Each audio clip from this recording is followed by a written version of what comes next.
Hi, my name is Benjamin Sanchez, Lengeling. I'm a grad student at Harvard University. I'm a member of the Asperger group, which is now located at University of Toronto. And I'm grateful for SciPy 2018. This is my first time. So yeah. And so I'm going to talk a little bit about the work that we're doing in my lab, and particularly about deep generative models for exploring molecular space. And so just to give you an idea, there's 3 parts I'm going to talk about. One is what I mean about exploring molecular space and how that relates to inverse design. And I'm going to talk about 2 deep generative models. I'm going to talk, it's 20 minutes, so I'm not going to go deep into the details. If you want to ask anything, like you can throw questions or ask me later, or there's 1 article and 1 preprint and 2 GitHub repos that you can check out. And so about inverse design and molecular discovery, like one of the main reasons we might want a deep generative model is that at the end we have materials, we would like to have a Google for molecules, right? If you're a pharmaceutical company, or if you're making batteries, or you're making solar cells, it's always like, I want something that has these particular criteria or properties. What's a molecule that will do that? So that's essentially what you would want to find. And one of the reasons why this is a hard problem is because there's just so many molecules. We can't enumerate them. And so there's just this great quote from Douglas Adams, right? Like, space is huge, like mind-bogglingly huge, right? And he was talking about normal space. Molecular space is also really huge. And so there's like attempts of trying to enumerate how many molecules we are possible, and there's some idea of around 10 to the 23, 10 to the 80, so it's huge. And so we have different ways of probing chemical space. And so one way that we can probe chemical space is, for example, experiments and simulation. And in that way, we can think of it as a direct approach. We give a molecule, and when we do our simulation, we're going to get a property, something that we're going to measure, something we're going to get something of interest. What we would really want to do is maybe start in this landscape of properties and navigate around it and get the molecule that we want. And so it's a hard optimization problem, because a lot of times this landscape, we don't know what it looks like. It's complicated, and chemical space is huge. And so there's different ways of navigating this space. And you can think about high throughput virtual screening, evolutionary strategies. There's a lot of ways of tackling it. And so I'm going to talk about how you can use generative models to explore this chemical space and also functional space. And so also something to be mindful about when we talk about machine learning, sometimes it can seem like magic or like black box, or something to always have in mind is that we're, at the end, identifying statistical patterns in data. So that's what we're doing. And we want to use machine learning because it allows us, it informs us how to build systems that improve with experience. And it's an old idea, right? But it's been empowered recently because there's a lot of bigger data sets, more affordable computation, and easy software, and some really new, exciting theoretical developments. And so when we talk about a molecule in machine learning, you can think about how am I going to put a molecule inside of a machine learning algorithm. And so for that, you have to think about molecular representation. Molecular representation is an open problem. There's different ways that you can represent a molecule, and so there's really a lot of ways, and that all depends on the type of information you want to get out of that. I'm only going to talk about one representation, which is like a very simple representation of molecules. You're encoding the graph, connectivity graph that assumes certain covalence rules, valency rules, bonding valency rules of molecules as a text string. So you're obviously not encoding all the full complexity of molecular systems. You're only considering certain types of molecular systems. And so here we have a SMILE string, and you can see that each part of the SMILE string represents a part of the molecular graph. And so this has a grammar, and there's certain rules of how to make SMILE strings. It's possible to have a SMILE string that does not encode what is thought as classically as a real molecule. And another thing to think about is about this distinction between generative and discriminative models. And so typically when we think about machine learning, we're thinking about maybe prediction or classification, and this is normally considered a discriminative approach. This is because we're trying to essentially either separate our data by a boundary, so we can classify a molecule as toxic or not toxic, or or maybe a line that goes through our data. So if you're thinking about regression. In a generative model, we're trying to model the probability distribution that might give us molecules. So the idea is that you can sample from a generative model, you can sample molecules from the distribution, and it will give you new molecules. And of course, you can also think generative models are going to be more complicated because it's much, in one case, you just have to find a decision boundary, and the other one, you have to sort of be able to put a probability distribution on molecules. And so there's a lot of ingredients for building generative models. There's variational autoencoders, there's GANs, there's reinforcement learning, there's recurrent neural networks, and there's a lot of hybrid approaches. Something to think about, and one of the reasons why we chose SMILES is that there's a lot of advance on sequence generation models and natural language processing. So we're going to use those tools and apply it to our problems, which are molecules. And so for the first model, I'm going to talk about adversarial learning and reinforcement learning. And so you've probably seen these images online. Like, let's just imagine for some reason you want to learn the data distribution of cat faces, right? So you got all these images of cats, and you want to learn what a cat, you want to learn a model that can sort of, if you sample from it, you'll get a cat face. Maybe you're lonely and you want a cat, and you can't have it in your house. So here we have like a grid of images generated by a neural network. And if you actually look closely, these are not real cats. They're fake cats. So, and there's tricks, right? Our mind already comprehends and does a lot of the computation around what is a cat, right? At the end, what we're looking at is just pixels. And it's different with molecules because, for example, if I get one pixel wrong here, you might be like, okay, it has like a little dot on its face. But if you get a molecule, some atom wrong on the molecule, it's not good at all. So that's always something to take into account. You're probably also seeing like fake flowers. If you look really closely, you'll be like, yeah, those are fake. Fake album covers. So you can apply this to a lot of type of images. So thinking about this, how can we think about fake or synthetic molecules? What is fake and what is real molecule? And I think that's where you have to think about your context, what's important for you. And the way we're approaching that is, for example, if I am interested in drug molecules, and especially small molecules for drugs, they're going to have a certain type of like shape and patterns that you might recognize. Well, if I'm interested in redox organic flow batteries, the molecules are going to be maybe very symmetric because you want to synthesize them easily. And if you're thinking of organic photovoltaics, maybe your molecules are all around building blocks. So in that way, we're going to say something is fake from the other one. Because if I give you a photovoltaic molecule, you're going to be like, nope, that's not a drug. That's fake. So in that sense, we can think about molecules being from certain types of chemical space. And so to give some motivation of how adversarial training works, we can think of two actors here, right? So a cop and a robber. So you can think of it as a cop and robber game. And in this case, the cop and the robber is each a neural network, and each one has a role. The cop is going to have data, and it's going to be like, this is true, or this is fake. This is a real molecule, this is not a real molecule. And the robber is going to try to create counterfeit examples of the molecules. It's going to try to generate molecules. And so you can put these two together in a game. And so the cop, at the end, he only gets to look at reference data. He might go to the MFA. And if he gets a fake painting, he'll be like, maybe this kind of looks fake, doesn't look fake.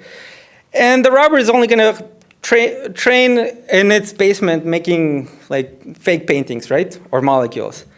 And at the end, at the beginning of this game, you might have that the robber is really bad at making samples. So it might make something like this, right? And but eventually, because the robber wants to be a better generator of synthetic data, and the cop wants to be a better discriminator of fake and real data, they're going to both improve, right? And this is assuming that they actually train well. You know, if you have a really good cop, he's going to bust that robber really fast, and the game is going to collapse. So there's a lot of details around training these algorithms to work well. And if all works well, you might generate data samples that might look like this one, right?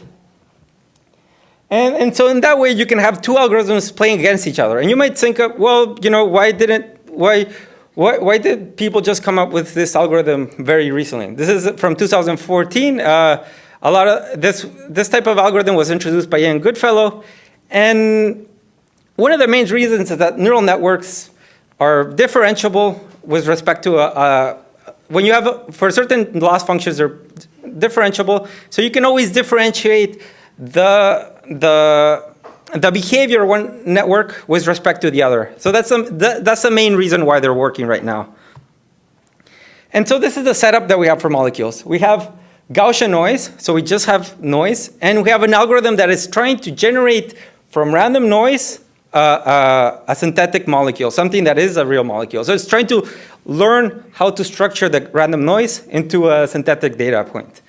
And the discriminator at the end is going to determine if it's fake or real, and it can compare with its empirical data distribution. Something extra that you might want, you might not just be interested in making molecules that look like drugs, but you might want to actually improve their properties. So this is where you want reinforcement learning. Reinforcement learning is another way of sort of playing games with your networks that allows you to give external rewards. And the idea of external rewards is that a lot of times what we're interested in is not easily encapsulated as a neural network. What we're interested in maybe comes from experiment, maybe it comes from a simulation. And so for this, and in the art case, you might think, well, I like art, but I like very contemporary art. I want some graffiti of esse homo. So you might want to give rewards for something more modern like that. So for this, there's one algorithm. There's several types of algorithms and flavors for reinforcement learning. One of these that we're using is policy gradient via Monte Carlo tree search. Essentially, one of the problems is that when you have a incomplete smiles and you're trying to complete it, you can only give the reward until you finish making the entire molecule, right? You can't give it incomplete rewards.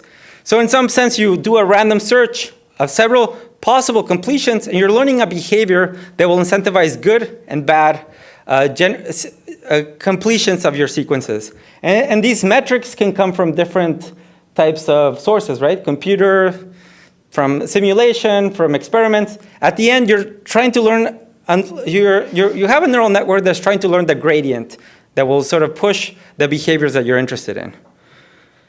And so you can put this all in together. You give an initial data distribution with some property of interest, and you have these algorithms competing against each other, and also incentivizing and promoting positive behaviors. And so at the end, you're going to have a new distribution of molecules, and hopefully a shifted goal of whatever property of interest you have.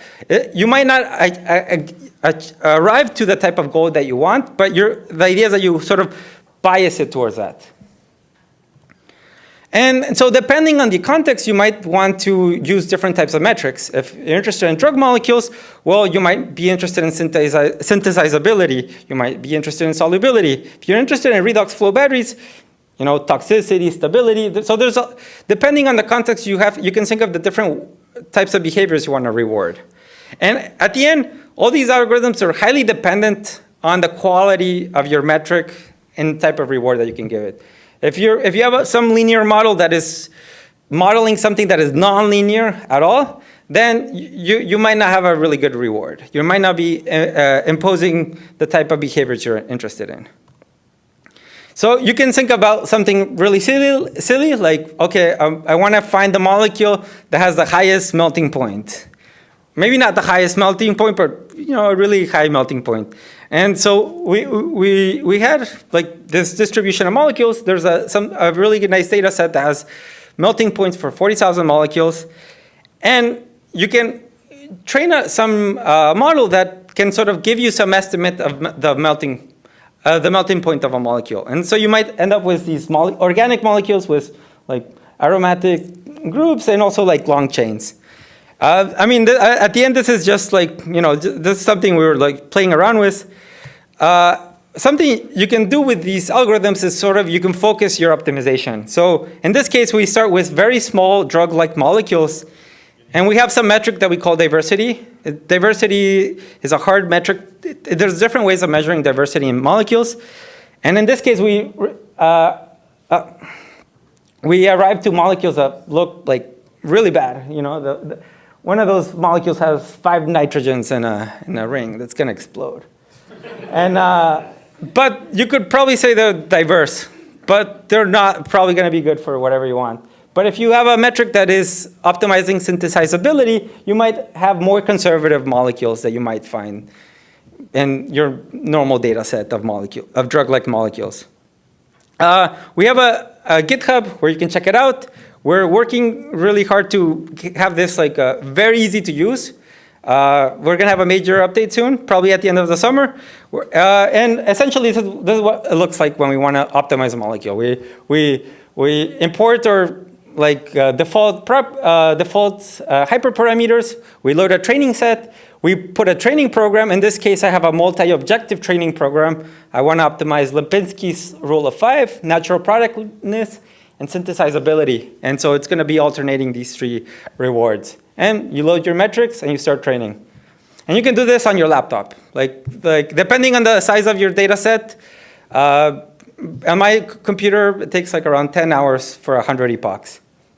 And there's a lot of details around training these algorithms. And the last algorithm I want to talk about is the variational autoencoder. And so the variational autoencoder is also another way of approaching this problem. The idea of an autoencoder is that you want to find a vector representation of your data, but you want your vector representation to be invertible. And so the idea is that you're going to have one network that is going to sort of map your data onto some vector space Z, which is called the latent space. And then you have another algorithm, another model, a decoder that's going to decode this vector from Z back to your original data. So these 2 algorithms are trained simultaneously, and you're trying to actually, if I give you a molecule, you're trying to reconstruct the original molecule. So you can think of it as an operation of compression of data and then decompression of data. And you can also couple your molecules to properties. So because you couple it to properties, you're going to also affect how the latent space is shaped. And so that's going to give you some of the geometry of whatever property you're interested in. One of the things you can think about with these molecules is about the geometry, because your molecules are now vectors. You can think about, okay, what's the nearest neighbor for a molecule in this vector space? And so for a given radius, you can find a lot of molecules that are small perturbations of your initial molecule. So if I start with ibuprofen, at a very small radius, I might find very small changes of these molecules. And the farther away I get from that molecule, the more the molecule looks like random molecules from your data set. In our case, we trained our algorithm with 250,000 molecules. And we estimate for each molecule there's around 30 molecules that are not in the training set. So we think that if you give it definitely more molecules, you're going to have a much more diverse set of molecules. And so because you're also in a vector space, you can think about interpolations. If I have a given position and have another given position, you can think about arcs and interpolation between these 2 paths. And so, for example, here we have an interpolation between 2 FDA-approved drugs, and all the small transformations, in some sense, could be sort of small, smooth transformations. And one of the reasons that we know that our latent space is getting shaped by properties is that if we train it without properties. Here we have some PCAs of all the molecules, and we have colored the molecules based on their properties. And so essentially, if you don't train with the properties, it just looks like they're all around. The property is all around. But for a property like log P, which we use for solubility, there's going to be a preferred direction where there's higher solubility and lower solubility. And if you have that, you can then think about doing optimization. If I start somewhere and I want to optimize the properties of my drugs, I can now navigate around this vector space. And so this is what a gradient-based optimization looks like. We start with a really, really, really bad molecule. And in this case, we're optimizing QED, which is quantitative estimate of drug likeliness, and SAS, which is synthetic accessibility score. And then at the end, we end up with something that is supposedly more synthetic accessible and QED. But at the end, it also depends on your metrics. So these metrics were made for drug-like molecules. If you're using other molecules, you really have to think about if these metrics make sense or not. And OK, so to conclude, I presented two types of models that I've worked on and that we've been developing in our group. And and so there's a link if you want to know more. This is built on open source software. It's all in Python and SciPy RDKit. So it works because there's a really good community where you can always ask questions. And there's a lot of future work on this. So like there's people that have worked on improving the grammar structure of your molecules. There's also people that have improved on optimization. And there's people that are thinking not about smile strings, but actual graphs. So there's a lot of extensions and improvements that you can think about these type of approaches. And so yeah, this is a photo of my group. And I'd like to thank Alan, Harvard Chemistry Department, Dr. Anders Forseth, and SciPy 2018. And yeah, thanks for your attention. Any questions?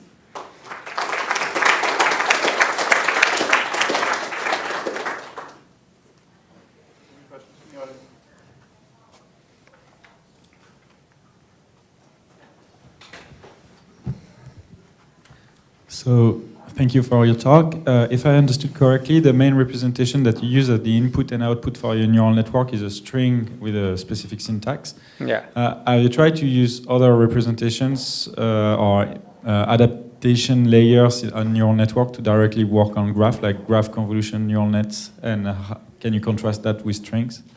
So we haven't specifically worked with graphs, but there are several all the work that has been done on graphs is very recent. If you Google graph variational autoencoder, I think the closest one was in 2016, and a lot of the newer work was molecules just a few months ago. One of the main problems is that first with graphs, right now I think one of the bottlenecks with graphs is that the biggest molecule I've seen that people have generated is around 37 heavy atoms, and it's more due to the algorithms. There's a lot of progress trying to be made on graph algorithms for neural networks. Well, it's easy to do graph convolution neural networks. The inverse operation, graph deconvolutional neural networks, I don't think they are right now. For recurrent neural networks, you do have those type of, there's much more of a, there's more theory that has been developed. So in that sense, it's much more robust for smile strings. Ultimately, I think graphs are the correct representation you would want to work on. Yeah, it's kind of related to a second question. For machine translations from string to string, sequence to sequence, it used to be the case that people would use recurrent neural nets, but nowadays the transformer architecture with self-attention is better. And to me, it sounds like graph convolution. It's kind of related to graph convolution. So I was wondering if it was a good way to do it. Yeah, definitely putting attention networks or any type of memory. Putting any type of memory architecture on your network is going to improve. There's people that have used RNNs with attention networks and they work better. And we also collaborate with a group that put memory on the neural networks, so a differentiable neural computer, and they also work way better. So you are going to get improvements with those type of architectures. Hi, thanks for the talk. I was wondering, did you mention if you're putting all the generated small molecules into a database of some kind? We haven't done that. Yeah, we haven't. Yeah, that's a good idea. Maybe tagged with metadata or something. I mean, a lot of times you can generate so many molecules that they're very cheap. You can generate millions of molecules and they might not make sense, right? So I think it's important that like I think what's more important is having some sort of maybe experimental data, like or computational data attached to those molecules, because you can generate millions of molecules, but it's more important if you actually have some sort of simulation or some sort of theory behind it that like backs it up. So, question to follow up on that one. So I'm a computational chemist, and I'm still a skeptic of this. I'm sorry, George. And one of the things that comes to my attention is, everything we're looking at here is pretty small and flat. There's no geometric information embedded. So the minute you start thinking about 3D geometries, and then you start going to 4D to electronics, I mean, are there paths forward to take this beyond just smile string, basically? Yeah, with graphs, you can embed like 3D information because your graph is annotated. So each node, you could, for example, you could annotate the bond edges, right? So you could give it a distance for there. And there's very recent work around like 3D points for like molecules where you can actually use the geometry. Yeah, so I mean, I think, so something else to think about is that, for example, I asked also like a similar question to Greg Landrum that works on RDKit. Like what do you think about like just smiles, right? Because they can be very limited in representation. Something to think about is that like graphs also have in some ways 3D information in the sense that if you have a graph and then you optimize it with like a force field, because of the forces between the atoms, you're already going to have some sort of geometry around that.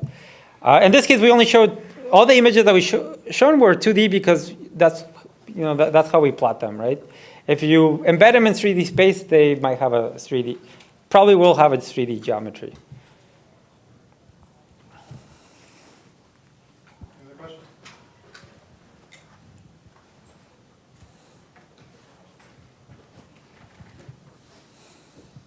So did this approach lead to some kind of success in finding interesting new molecules in some fields? So we collaborated with a medicine company, in silico medicine, and they had some success using these algorithms to find new molecules. There's I think there's a lot of improvements that are being made. And the whole drug discovery process takes a long time, right? So it might take a few years before you actually see some hit around that. I think also from part of it where you can actually like improve, and not so much thinking about like if this finds a new drug, is also if you're a human and you're working with these algorithms, there are a new way of suggesting ideas, right? That might like make you think about it, or you might find flaws, like because these algorithms at the end depend on how well you can estimate these properties, and you might figure out how to make better models around that. We got one last question here, and then if our next speaker can come. So you can have many different small strings to represent one molecule, right? So how do you deal with that within this? So normally we input all the molecules, all the smile strings that we input are already like canonized and using what's the name? I can't remember. Where you include some of the stereochemistry information and isomeric smiles. Yeah. But you can generate molecules that are, when you generate smiles, you might generate smiles that are not canonical. And yeah, that is a problem. It's mostly a problem around graph isomorphism, right? There's different ways of representing the same graph. And you can't get away with that. Like, you're probably losing some of the predictive power or modeling power that you have because of that. Let's thank our speaker again.